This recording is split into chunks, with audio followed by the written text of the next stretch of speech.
안녕하세요. 저는 결혼 8년 차 딸 하나를 키우고 있는 가정주부입니다. 남편과는 동갑내기로 저는 원래 결혼해서 아이 낳기 전까지 직장 생활을 했어요. 그런데 아이를 임신한 도중에 임신 중독증으로 죽을 뻔한 고비를 넘기고 너무나 힘든 출산을 했습니다. 그러고 나서 건강상의 이유로 지금까지는 일을 못하고 육아와 살림에만 전념하고 있어요.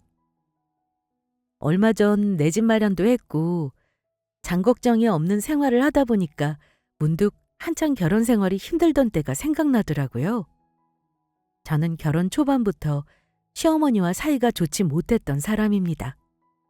사실 저는 시어머니와 신우와 작년에 절연 후 아예 일절 안 보고 살고 있거든요. 그러고 산 지 벌써 1년이 넘어갑니다.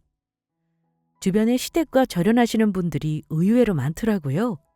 그런데 하나같이 이유를 들어보면 대부분은 시모나 신우의 포악스러움을 못 참는 며느리가 결단을 내리는 경우가 많죠.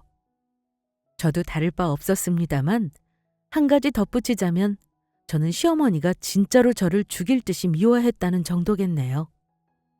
결혼 생활 내내 저를 못 잡아먹어 안달이었는데 갑자기 생각지도 못하게 저에게 덕볼 일이 생기니 눈에 뵈는 게 없었는지 정말 인간으로서 하면 안 되는 짓까지 서슴지 않으셨어요. 남들이 어머니 아들이지만 우리 아이의 아빠이기도 하고 내 남편이니 저는 어쩔 수 없이 시어머니 시누이와 절연하는 방법을 택했습니다. 저와 남편과 사이는 문제가 없었어요. 문제가 있다면 결혼한 후 시어머니와 시누이는 자기 아들과 오빠를 빼앗긴 느낌이라며 저를 못 살게 굴었다는 거죠. 시아버지는 저 결혼하고 나서 첫 손주 보기도 전에 돌아가셨어요. 원래 결혼 전부터 암투병 중이셨고 남편이 아버지 돌아가시기 전에 빨리 결혼하고 싶다고 재촉해서 결혼했습니다. 시누이는 저보다 3살이 어려요. 급하게 결혼하다 보니 제가 뭐 그럴듯하게 준비하거나 해온 건 없어요. 남편이 쓸데없는 허례허식 싫고 돈 쓰기 싫다고 중간에서 시어머니가 저에게 이것저것 요구하실 때마다 중간에서 다 쳤습니다. 그래서인지 시어머니도 그렇고 시누이도 그렇고 제가 거의 공짜로 시집 왔다고 생각을 하세요. 그때는 무슨 말인지 몰랐는데 어머니가 저에게 이렇게 말씀하셨거든요. 너는 신랑 한번 잘 만났구나. 누가 너처럼 이렇게 빈손으로 시집을 오겠니? 나도 우리 아들이 맞으라 기대를 많이 했는데 성호가 안 된다고 하는 바람에 뭔 말을 못하겠지 뭐니. 아들 장가 보내면서 이렇게 얼렁뚱땅인 집은 우리밖에 없을 거다. 네, 어머니? 그게 무슨 말씀이신지 혹시 저한테 따로 하실 말씀이 있을까요? 아들 무서워서 뭐 말이라도 제대로 하겠니? 아무튼 우리 아들 정도 되니까 네가 이렇게 빈손으로 시집 오는 거지. 내가 어디 가서 아들 결혼 이렇게 시킨다고 말도 못하겠다. 저는 어머니가 빈손으로 시집 온다는 말을 하시길래 이게 뭔 소리인가 했습니다. 그 당시 결혼 준비를 위해 영혼까지 끌어모아 남편과 반반 보태 최소한의 빚을 지고 전세를 얻었었고 그래서 다른 건 간소하게 하기로 이미 남편과 얘기를 다 한 상황이었거든요. 사정상 우리 친정에서도 많이 보태줄 수 없는 상황이라 그야말로 둘 힘으로 결혼했고요. 그런데 마치 제가 아무것도 안 하고 시집 온다는 식으로 말씀을 하시더라고요. 그렇다고 시댁에서 뭘 대단하게 보태주신 거 없어요. 예단을 아무것도 안 하는 건 경우가 아니라고 해서 친정엄마가 시부모님 시누이 옷값도 정성껏 예단 봉투에 마련해드렸고요. 저야말로 예물로 뭐 하나 금가락지 하나라도 받은 거 없습니다. 아마 그때부터도 어머니는 저를 마음에 들어하지 않아 하셨던 것 같아요. 더 좋은 집안에 인물 좋은 며느리 아쉬워하는 소리를 대놓고 하셨던 분이니까요. 남편은 은행을 다니는데 어머니에게는 아들 잘났다는 게 굉장한 자랑이셨어요. 당연히 부모라면 자기 자식이 제일 잘난 줄 아시겠지만요. 그런 분들이 대개는 남의 자식도 귀한 줄은 잘 모른다는 거죠. 우리 어머니가 전형적으로 그런 분이셨습니다. 그러니 내내 저를 아들을 빼앗아간 도둑년 취급을 하시고 언제든 저를 내치고도 아들은 새장가를 갈 수 있다고 철석같이 믿으셨죠. 서슴없이 제 앞에서도 말씀하셨고요. 만약 우리 친정이 시댁보다 잘 살았다면 어머니는 아마 저를 결혼 생활 내내 그렇게 괴롭히지 않았을지도 모르죠. 워낙 속물인 양반이라 분명 그랬을 겁니다. 결혼 전에도 시어머니가 저를 달가워하지 않는다는 걸 알았던 저는 결혼도 사실 망설인 적도 있었습니다. 하지만 결혼하면 나아질 거라 생각했고 남편이 있으니 뭐 얼마나 저를 미워하랴 안일하게 생각했어요. 그런데 결혼하고 나서 시어머니는 저의 예상과 달리 얼마나 저를 못살게 구셨는지 모릅니다.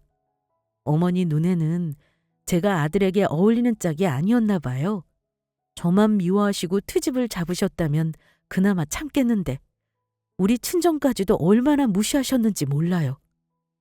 그건 참 자존심 상하는 일이더라고요. 그렇다고 우리 부모님들이 자식들에게 기대시는 분들도 아니었습니다. 그런데 시어머니는 결혼하기 전부터 제가 자기 아들을 아주 정신 못 차리게 홀려서 우리 친정에도 다 퍼준다고 오해를 하시고 저를 들들 볶으셨어요. 남편이 중간에서 자기 엄마와 시누이 편이었다면 진작에 아이 낳기 전에 이혼했을 겁니다. 하지만 우리 남편이 그나마 늘 저의 편이 서주었기에 버티고 버텼고 또 아이를 보며 참고 살았던 것 같아요. 매사 제가 하는 건 다 못마땅해 하셨지만 시집와서 명절 때 처음부터 척척 잘하는 며느리가 있을까요? 눈치껏 하고 시어머니에게 모르는 건 물어가며 배우는 거죠. 그런데 시어머니는 결혼 초반 시댁에 재산이 뭐니 준비하러 가면 뭘 어찌해야 할지 몰라 어쩔 줄 몰라 하는 저를 지켜보시더니만 대뜸 타박을 하시던 분입니다. 요즘 똑똑한 며느리들은 한 번을 가르쳐주면 알아서 척척한다는데 너는 지금 몇 번째인데 아직도 눈치를 보고 있어? 그리고 전 모양이 이게 뭐냐? 제사 음식은 정성도 정성이지만 모양도 중요한 거 몰라? 영 손이 야무지지가 못해. 친정에서 배운 게 없으니 이렇지. 어머 언니, 저도 어릴 때부터 엄마 하는 거 눈썰미로 보고도 다 배웠어요. 못하면 배울 노력을 해야죠. 요리학원이라도 좀 다녀보던가요. 어떻게 결혼도 안 한 저보다도 할 줄 아는 게 없어요? 집집마다 하는 방식이 다른데 저도 차차 배워야죠. 근데 제가 아무리 배운다고 해도 몇십 년 하신 어머니보다 잘할 수는 없는 노릇이잖아요. 아직 손에 안 익어서 그래요. 제가 음식 잘하자고 무슨 요리학원을 다녀요, 아가씨. 아가씨 같으면 나중에 시집가서 그러겠어요? 아이고, 대답이나 못하면 우리 하는 말을 잔소리로 듣지 말어.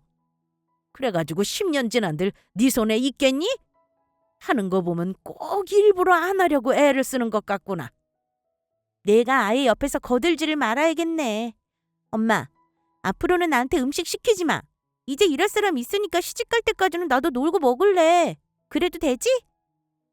시어머니도 시어머니지만 시집 안 간 시누이 시집살이도 대단했죠. 어머니가 저에게 한마디 하면 두 마디 세 마디를 거들었으니까요. 그뿐인가요? 제가 아이 임신했을 때 중기가 넘어 살이 좀 많이 쪘을 때는 얼마나 고약하게 말을 했는지 몰라요. 임신 중독증 때문에 죽을 뻔하며 아이를 낳았는데도 수고했다는 말은커녕 이러셨죠. 다른 집 며느리들은 아무 일 없이 둘 셋도 멀쩡하게 낳고 사는데 너는 왜 그리 유난인 거니? 임신 중독증이라니. 왜 하필 그런 건 당첨돼가지고 낳기 전부터 우리 아들 마음고생을 시키냔 말이야. 아유, 속상해서 원. 수술해서 애 낳고 병원비도 비싼데 이제 너 일도 그만뒀다며? 애 낳아서 앞으로 돈 들어갈 일 수두룩한데 다 우리 아들이 감당하게 생겼구나. 우리 아들만 뼈골 빠지게 고생하겠어. 자기 아들 벌어두는 돈이 저에게 들어가는 걸 참 아까워하시며 저런 말을 하시더라고요. 원래 제가 어머니 하는 말에 그동안은 토를 달지 않는 편이었습니다만 애 낳고 저런 말을 들으니까 저도 사람인지라 화가 나더라고요. 무슨 용기가 났는지 처음 어머니에게 속에 있는 말을 했던 것 같네요. 어머니, 말씀이 너무 심하시네요. 제가 아프고 싶어서 아픈 것도 아니고요. 죽을 고비 넘겨가면서 애 낳았는데 어쩜 그런 말부터 하세요? 어머니 아들 돈 저한테 안 쓰면 되는 거죠? 걱정 마세요. 저도 그 정도 돈 있거든요. 어머니는 제가 남편한테 빌부터 사는 여자로 보이시나 보네요. 네가 받은 퇴직금 고작 몇 천만 원 가지고 돈 있다고 얘기하는 거냐? 요즘 어디 맞벌이 안 하면 애 키우는 게 쉬운 세상이야? 몸뚱이 건강한 것도 돈 버는 일인데 너는 하다못해 건강도 그 모양이니 내가 너를 뭘 보고 예뻐하겠니? 어디 하나 이쁜 구석이 없구나. 하필 어머니랑 마음 상한 말이 오고 갈 때는 남편이 없었습니다. 남편이 있었다면 아마 어머니를 말리며 제 편을 들었을 겁니다. 어머니는 꼭 남편이 없을 때 저를 나무라는 강도가 아주 세셨어요. 아이를 낳고 나서도 아이가 외탁을 해서 인물이 없다면서 아빠를 닮았어야 한다고 한탄을 하실 때는 마침 남편이 있었어요. 어머니가 듣기 싫은 소리를 하자 남편도 그만하라고 자기 엄마에게 짜증을 내더라고요. 아마 우리 남편도 자기 엄마가 저한테 유독 못되게 구는 걸 어지간히 듣기 싫었을 겁니다. 그래도 남편에게는 자기 엄마이니 어쩔 수 없이 듣고 있었던 거죠.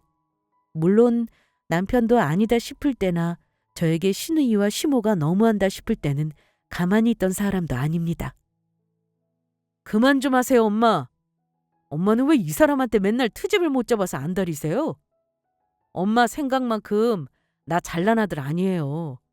잘난 것도 없는 나한테 시집와서 애도 힘들게 낳아준 사람이에요. 고맙다고 수고했다고 한마디 해주시는 게 그렇게 어려워요?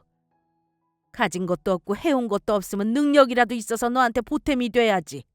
내 아들만 힘드니 나도 열이 받아 그런다. 내 아들이 아까워 죽겠다 이 말이야. 가진 것도 없는 둘이 결혼하니 이렇게 힘들게 사는 거 아니냐. 말하자면 어머니가 저를 그렇게 못 잡아먹어 안달이셨던 건 아들에 비해 제가 한참 모자라다고 생각하신 것도 있지만 저와 친정이 보잘것없어서 자기 아들에게 도움이 안 되니 그게 짜증이 나셨던 겁니다. 아마 당신 아들 정도면 저보다는 훨씬 잘 살고 능력 있는 여자와 결혼할 수 있었다고 억울해하신 것 같아요.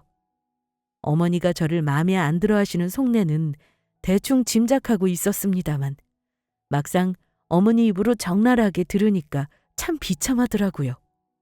그때부터 저는 어머니를 더 이상 안 보고 살고 싶다는 생각은 막연하게 하고 있었어요. 친정 부모님에게 저 모자람 없는 딸입니다. 비록 형편이 아주 넉넉하지는 않아도 부모님이 저 대충 키우지 않으셨어요. 형편 닿는 한은 공부 다 시켜주셨고 저도 제 앞가림 했고요. 시어머니에게 저런 말을 들으니 내가 이런 취급을 받는다는 사실이 우리 친정 부모님께 너무 죄송스럽더라고요. 저뿐만 아니라 친정 식구들까지 무시받는 기분은 아마 당해본 사람이 아니면 모를 겁니다. 그렇게 시가 식구들에 대한 불만이 저 나름대로 커져가고 있었습니다. 그런데 사람이 살다 보면 뜻밖의 행운이 찾아올 때가 있잖아요. 그때가 우리 아이 세돌될 무렵인 것 같습니다. 친정엄마의 이모의 딸, 그러니까 엄마에게는 이종 사촌이죠. 저에게는 오촌 아주머니 뻘 되는 먼 친척이고요. 어릴 때 엄마 때문에 종종 본 적도 있고 저한테 용돈도 쥐어주곤 하셨는데 크고 나서 사실 나 사는 게 바빠 왕래는 많이 없었어요. 물론 엄마와는 동년배라 늘 연락을 하고 사셨고요. 제가 알기로는 평생 부동업에 종사하셨는데 재산이 꽤나 많다고 듣긴 했습니다. 결혼 한 번 하셨다가 아이를 못 가진다고 이혼당하셨는데 이혼 후 인생이 더 잘 풀리셨다고 해요. 그런데 엄마로부터 왜 이종 이모가 암투병 끝에 끝내 돌아가셨다는 연락을 받았습니다. 엄마가 자식도 없고 남편도 없으니 너무 딱하다고 불쌍하다고 많이 슬퍼하시더라고요. 남편과 장례식을 갔는데 엄마가 난데없이 재산 상속 얘기를 하시는 겁니다. 재산 물려줄 자식이 없어서 우리 엄마와 저 그리고 막내 이모와 그 자식에게 재산을 균등상속하시겠다고 유언장을 작성하셨다고 하더라고요. 엄마는 이미 알고 계셨습니다. 아마 생전에 계속 본인 재산을 어쩔 건지 준비해 놓으시고 유언장 공증하기 전에 동의까지 받았다고 해요. 너한테는 10억 정도 상속 지분이 갈 거야. 엄마는 미리 알고 있었지만 사람 일이라는 게 어찌 될지 몰라서 너한테는 말 안 하고 비밀로 하고 있었다. 생전에 사촌 언니가 바라던 일이니 유지를 따라야지. 언니가 이렇게 간 건 마음 아프지만 우리 딸한테 이런 큰 도움을 주고 가서 엄마는 앞으로 계속 기일마다 절에 제사 모실 생각이야. 너도 감사한 마음으로 상속받은 돈 의미 있게 써라. 저나 남편은 전혀 예상도 못한 일이라 입이 그야말로 떡 벌어질 수밖에 없었습니다. 장례 마치고 얼마 후 상속 절차가 진행되었고 세금 정리까지 마치니 제 통장에는 제가 평생 만져보지 못한 큰돈이 떡하니 박혔죠. 제가 10억 유산을 받게 되니 일단 남편부터 반응이 달라지더라고요. 그리고 저 자신도 예전과 달리 세상을 다 가진 것 같은 자신감이 샘솟았습니다. 초라한 차림이라도 하나도 초라할 것 같지 않은 기분이었어요. 남편이야 뭐 늘 저의 편이라 같이 기뻐한 건 말할 것도 없죠. 근데 시댁에는 알리려 하지 않았습니다. 남편에게도 신신당부 해놨었어요.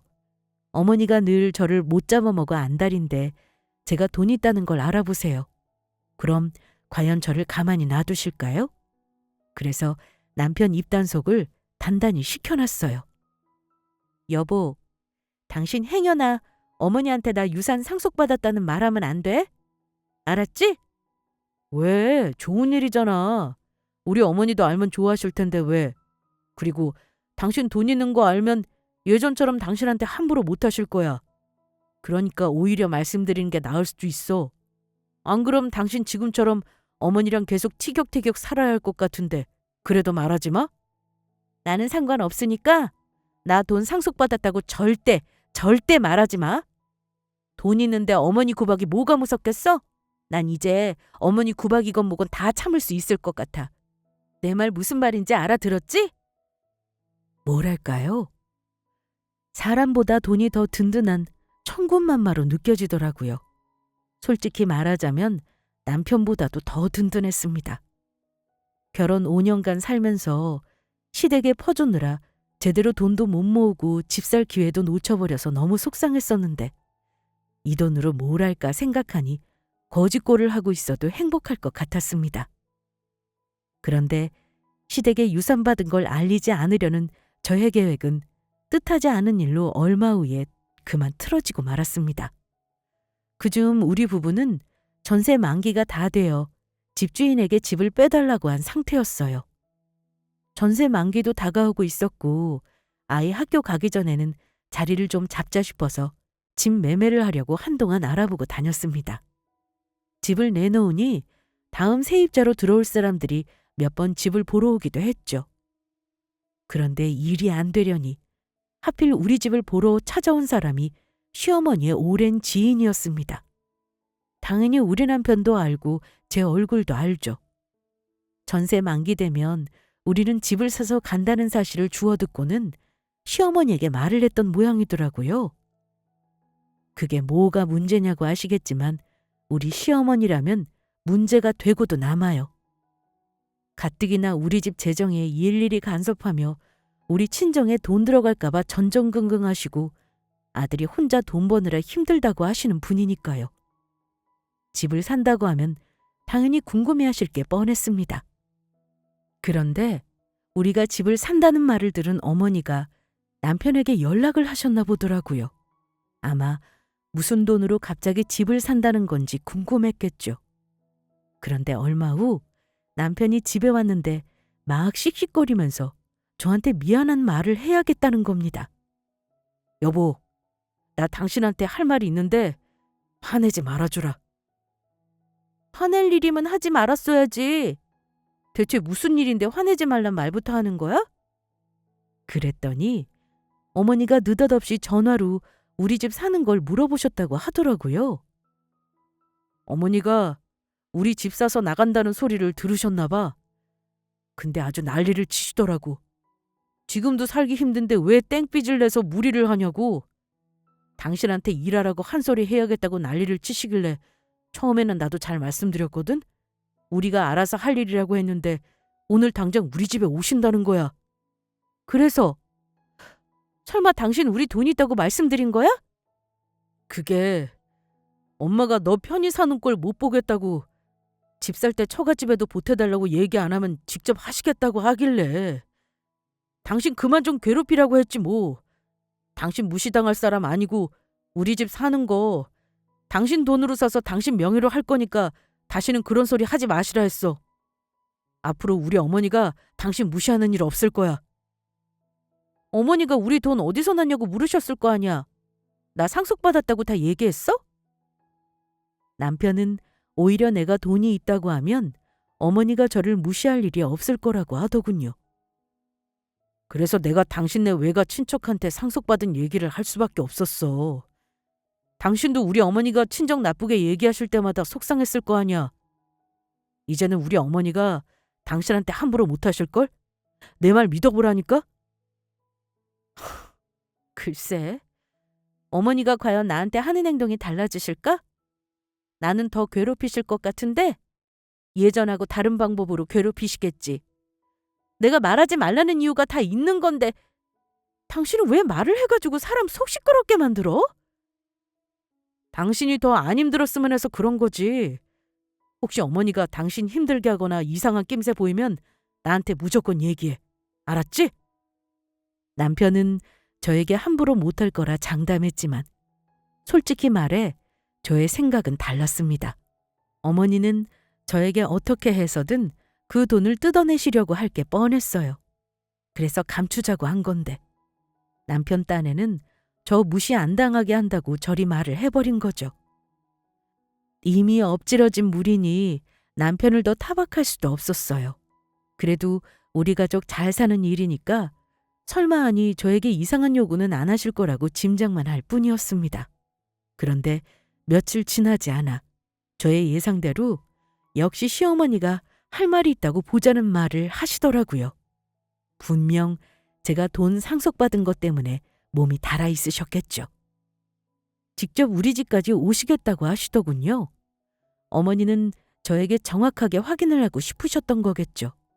득달같이 집에 오신 어머니는 결혼해서 한 번도 저에게 보여준 적 없었던 인자한 얼굴로 물었습니다.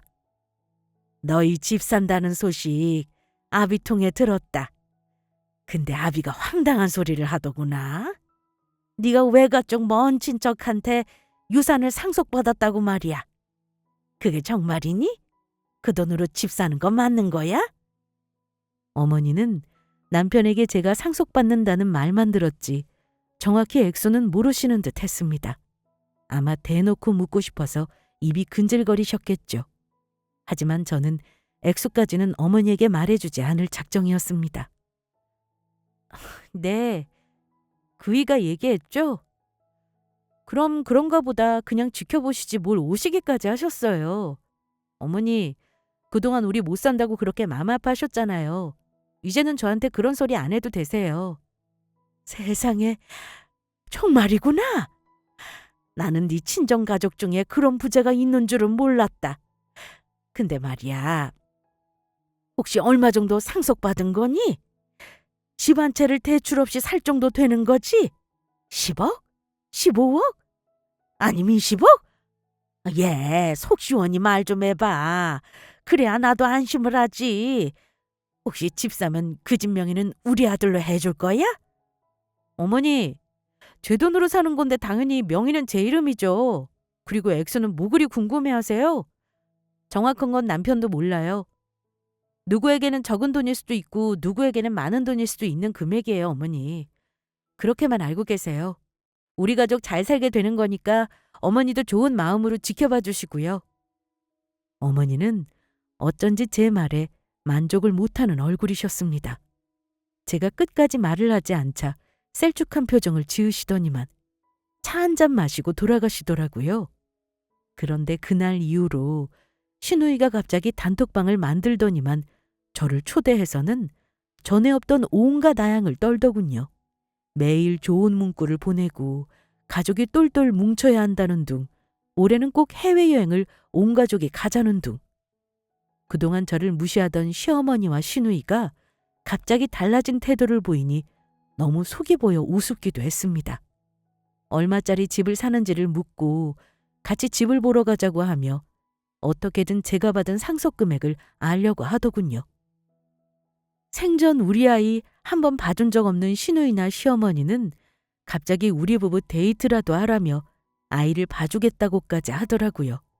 하지만 순수한 마음이 아닌 것이 뻔히 보여 기분 나쁘지 않게 거절했습니다. 며칠에 한 번씩 반찬 보따리를 싸들고 오지를 않나. 몸 약한 저 보시나라고 삼계탕을 끓여오질 않나. 갑자기 잘해주는 시어머니와 시누에게 적응이 안 되더라고요. 하지만 저는 은근히 금액을 알고 싶어하는 그 둘에게 절대 액수를 알려주지 않았습니다. 하지만 자기들끼리 짐작하기로는 대강 최소 10억은 넘는 돈이겠거니 알고는 있었을 겁니다.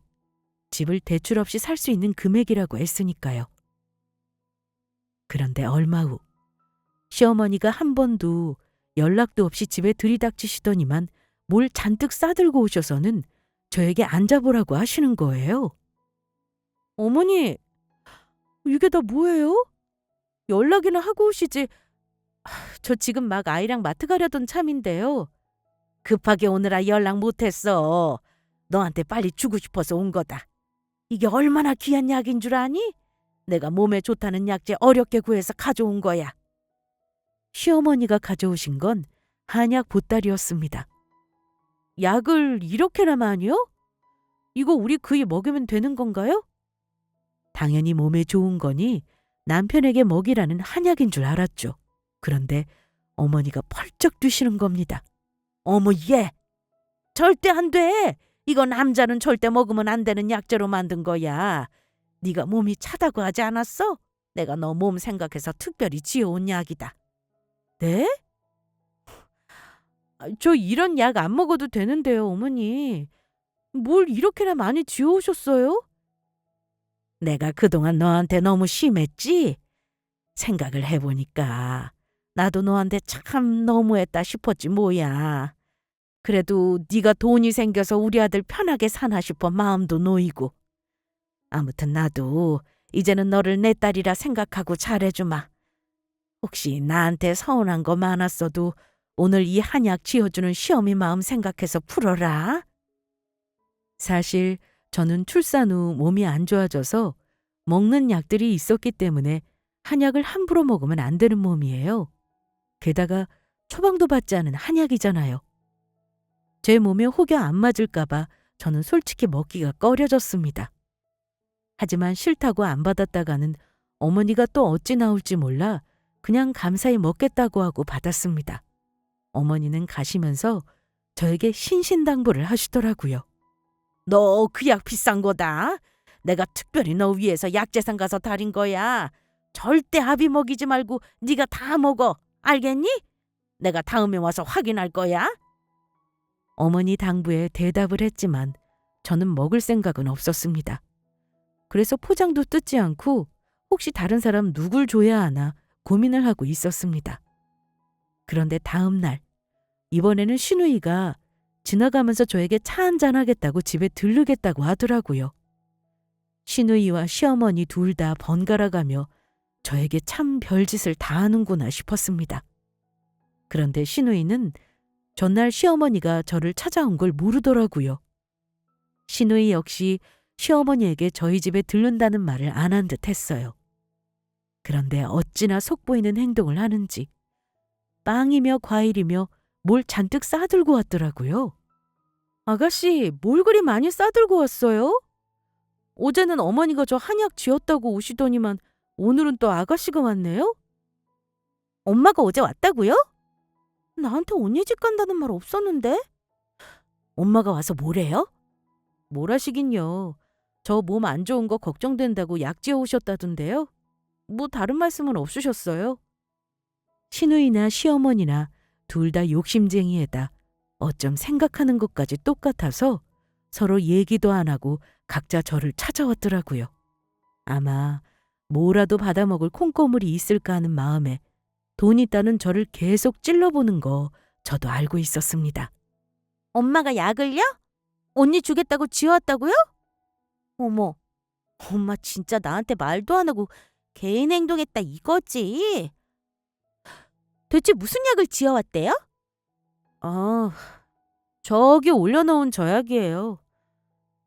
아직 뜯지도 못했네요. 제가 사실은 한약을 함부로 먹을 수 없는 몸이라 몸에 좋다길래 남편 줄까 했더니 어머니가 이건 여자한테 특화된 약이라고 꼭 저 먹으라고 하시더라고요. 그래요? 언니 못 먹으면 그냥 나라도 먹을까? 언니, 맛이나 보게 한번 뜯어봐요. 시누이가 한 팩 뜯어달라기에 저는 아무 생각 없이 어머니가 가져온 한약을 한 팩 뜯었습니다. 그러니 시누이가 양이 적다며 2팩을 뜯어달라대요. 그래서 해달라는 대로 해줬죠. 단숨에 컵에 따른 한약을 원샷 하더라고요. 어우! 몸에 좋은 거라고니 입에 쫙쫙 붙네. 언니, 이거 내가 그냥 가져갈게요. 괜찮죠? 네, 그러세요. 어차피 저도 못 먹는걸요. 그리고는 시누이가 사온 빵을 먹자길래 꺼내서 먹고 있었죠. 한 10분이나 지났을까요? 조금 전까지 아무렇지 않게 포크를 들고 있던 시누이가 갑자기 이상하더라고요. 손을 벌벌 떨더니만 얼굴이 창백해지는 겁니다. 저도 놀랐지만 시누이도 갑자기 자기 몸이 이상해지니 당황하더군요. 언니, 어머, 나 왜 이러죠? 갑자기 얼굴로 열이 올라요. 어머, 진짜 나 왜 이러지? 그 순간이었습니다. 제가 시누이를 붙잡을 새도 없이 앉은 자리에서 옆으로 쓰러지더니만 경기처럼 발작을 하는 겁니다. 저는 너무 놀랐어요. 시누이가 얄미운 건 얄미운 거지만 갑자기 눈앞에서 사람이 쓰러지는 건 끔찍했습니다. 당황한 탓에 어찌할 바를 모르다가 일단 119에 신고하고 배운 대로 기도 확보를 하고 혹시 호흡이나 심장이 멈추는 건 아닌지 확인했습니다. 다행히 심장마비는 아닌 듯 했는데 눈을 까디집고 마치 간질환자 같은 모습을 보여서 얼마나 놀랐는지 몰라요. 잠시 후 구급대원이 도착했고 시누이는 병원으로 이송되었습니다. 자초지정을 얘기했는데 문득 시누이가 한약재를 마신 것과 빵을 먹은 게 유난히 머리를 스치더라고요. 그래서 시누이가 마신 약재도 챙겼습니다. 저는 남편과 시어머니에게 연락해서 병원으로 오시라 했죠. 다행히 시누이는 금방 의식을 찾았어요. 하지만 의사도 원인을 모르고 병명도 딱히 없다고 하는 겁니다. 검사는 했지만 뇌출혈 같은 소견도 보이지 않는다고 했고요. 원인 미상의 발작이라고 하더라고요. 혹시 모르니 시누이가 마셨다는 한약 성분은 꼭 확인해 보라고 하더군요. 그래야 치료에 도움이 된다고요. 얼마 후 시어머니와 남편이 차례로 도착했는데요. 어머니도 딸이 쓰러졌다고 하니 너무 놀라셨죠. 아니 어제까지 멀쩡했던 애가 왜 갑자기 쓰러졌다니? 응? 나한테 너희 집 간다는 말도 없었는데 대체 무슨 일이 있었던 거야? 응? 글쎄요 어머니. 저도 지금 너무 놀라서요. 근데 어머니 혹시 어제 저 먹으라고 가져오신 한약이요. 정확히 무슨 약재가 들어간 거예요? 아가씨가 우리 집에 와서 어머니가 어제 주고 간 한약 맛보겠다고 해서 줬는데요. 그거 말고는 딱히 원인이 없는 것 같아요. 마신 지 10분도 안 돼서 쓰러졌거든요. 저도 너무 놀라서 일단 의사가 그 한약재 성분 좀 확인해 보래서요. 그러자 어머니가 굉장히 당황하시는 겁니다. 뭐야, 너 그 약을 우리 현주한테 먹인 거니? 제가 먹인 게 아니고요. 아가씨가 달래서 준 거죠. 대체 그 약 성분이 뭐예요? 이때부터는 뭔가 이상하다는 느낌이 오더라고요. 설마 저는 어머니가 그렇게나 악한 분이라고 생각하고 싶지 않았습니다. 뭐긴. 내가 너한테 좋은 성분이라고 했잖아. 그냥 별거 없는 한약이다. 그러니까 정확히 말해주세요. 약재라는 게 누군가한테는 독이 될 수도 있으니 묻는 거예요. 어머니, 아가씨가 아까 얼마나 끔찍하게 쓰러졌는지 아세요? 어머니가 얘기 안 하면 아가씨 진짜 위험할 수도 있어요. 저는 다소 과장해서 어머니를 몰아붙였습니다. 남편도 어머니에게 설마 하는 표정으로 대답을 기다리고 있었어요. 그런데 어머니가 기어 들어가는 목소리로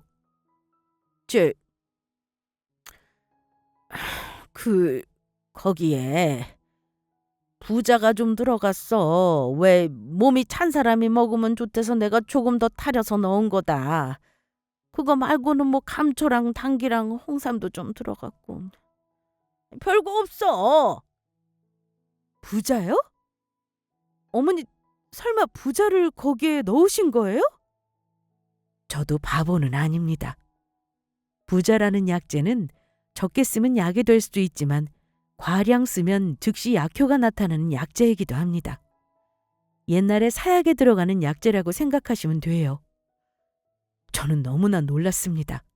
어머니는 그 약을 절대 제 몸을 위해서 지어오신 게 아니었어요. 남편은 그 약재가 뭔지도 듣고도 모르더라고요. 그게 뭔데 하는 표정이었죠.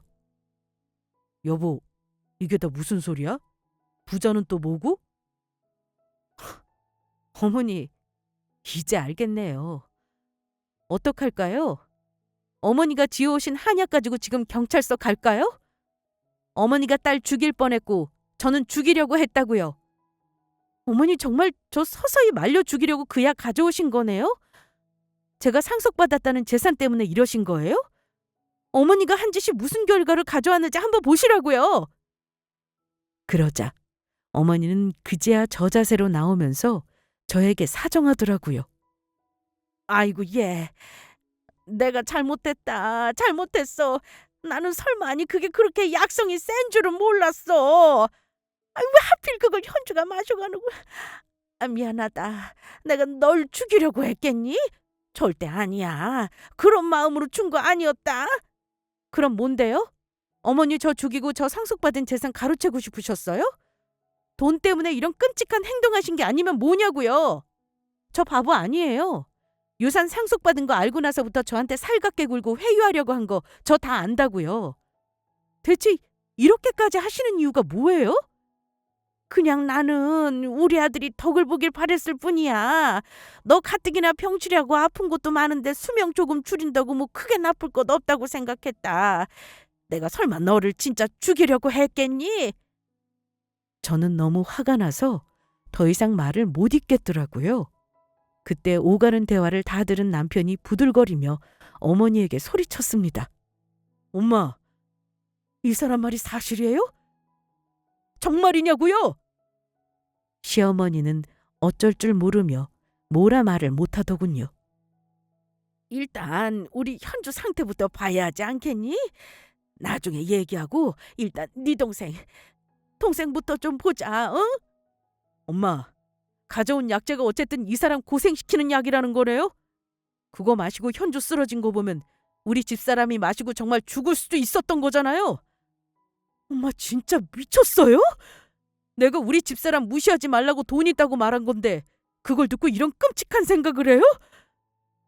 정말 내 부모지만 저 오늘 정이 다 떨어지네요. 앞으로 엄마 다시는 우리 집사람이랑 나 볼 일 없을 거예요. 내 마누라한테 해코지 하는 사람은 아무리 엄마라도 나 그냥 두고 못 본다고요. 너는 네 마누라만 보이고 엄마 생각은 안 하니? 너 엄마 아들이야. 아니요. 오늘로써 엄마 아들은 끝이에요. 나야말로 이 사람 말 안 듣고 입 함부로 놀린 걸 이제야 후회하네요. 무조건 마누라 말을 들었어야 하는데 엄마 정말 실수하신 거예요. 엄마가 한지 지금 당장 경찰서 갈 일인 거 몰라요? 이 사람한테 얼른 사과하시라고요. 저는 남편을 말렸습니다. 여보 됐어. 이제 그만해. 어머니, 오늘이 어머니랑 보는 마지막 날이라는 거 알아두세요. 어머니 딸은 괜찮을 거라니까 얼굴 잘 보고 가시고요. 어머니 경찰에 신고할지 말지는 어머니 오늘 이후 행동에 달렸다는 거 알아두세요. 다시는 저한테 연락하지 마시고 우리 아이 보고 싶다는 말도 하지 마시라는 거예요. 혹시 신우이가 저한테 연락이나 문자라도 하는 날에는 제가 어떤 행동할지 잘 아실 거예요. 제 말 무슨 뜻인지 알아들으셨죠? 오늘부로 어머니랑 안 보고 살겠다는 거예요. 그랬더니 어머니가 하는 말이요. 그럼 일단 경찰에 신고는 안 하는 거지? 어머니 대답에 저는 그저 헛웃음만 지을 뿐이었죠. 남편은 저보다 더 극대노하며 제 팔을 잡아 끌더라고요. 그날 망연자실하는 어머니를 놔두고 집에 돌아온 저는 이후로 한 번도 어머니를 만나지 않고 절연한 상태입니다. 어머니는 그야말로 저에게 단 한 번도 연락을 안 하더라고요. 웃긴 건 신우이도 마찬가지였습니다. 안 하는 게 아니라 못 하는 거였죠. 그야말로 저에게 범죄에 가까운 행동을 했으니까요. 남편은 저에게 그날 이후 한 번도 자기 어머니 얘기를 하지 않아요. 저 역시 남편에게 확실하게 못 박았습니다. 앞으로 당신 어머니랑 당신 동생하고 절대 볼 일 없을 거야. 당신도 이번에 두 눈으로 봤으니 알겠지? 내가 어머니한테 도대체 무슨 잘못을 그렇게 한 건지 모르겠다. 어떻게 사람이 사람한테 이럴 수가 있어? 당신도 내 입장 이해해 줄 거라고 믿어. 나 그동안 할 만큼 했다고 생각해. 내가 당신한테는 입이 10개라도 할 말이 없다. 내가 사과한다고 될 일도 아니고. 엄마가 당신한테 사과해도 용서 못할 일이라는 거 알아. 당신이 나랑 이혼하겠다고 해도 나는 할 말 없어. 그래도 우리 딸 생각해서 힘들게 결정해 준 거 정말 고맙다. 내가 당신한테 더 잘할게. 그리고 우리 엄마 대신 100번이라도 사과할게. 정말로 미안해. 어머니도 물론 저에게 사과하셨어요. 하지만 그 사과는 진심이 아니라 솔직히 본인이 감옥 갈까봐 무서워서 한 거짓 사과라고 생각합니다. 굳이 진심 어린 사과받고 싶은 생각도 없었고요. 어쨌든 지금은 저 못살게 굴던 시모와 신우랑 절연했으니 그저 속이 시원할 뿐입니다. 사람이 아무리 돈을 좋아해도 그렇죠. 말은 자기 아들한테 덕보게 해주고 싶었다지만 그런 방법을 써가며 며느리에게 해코지를 하다니요. 이래서 사람이 돈 때문에 살인도 하는구나 싶었죠. 그런 끔찍한 일이 일어난 지도 벌써 1년이 넘어갑니다.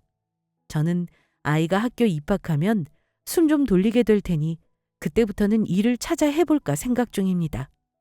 상속받은 유산으로 집도 샀고 이사도 잘했고 더할 나위 없이 행복한 나날을 보내고 있어요.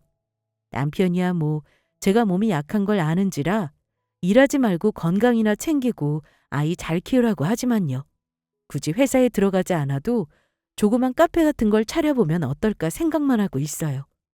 어쨌든 지금 하는 고민은 그야말로 행복한 고민인 것 같아요.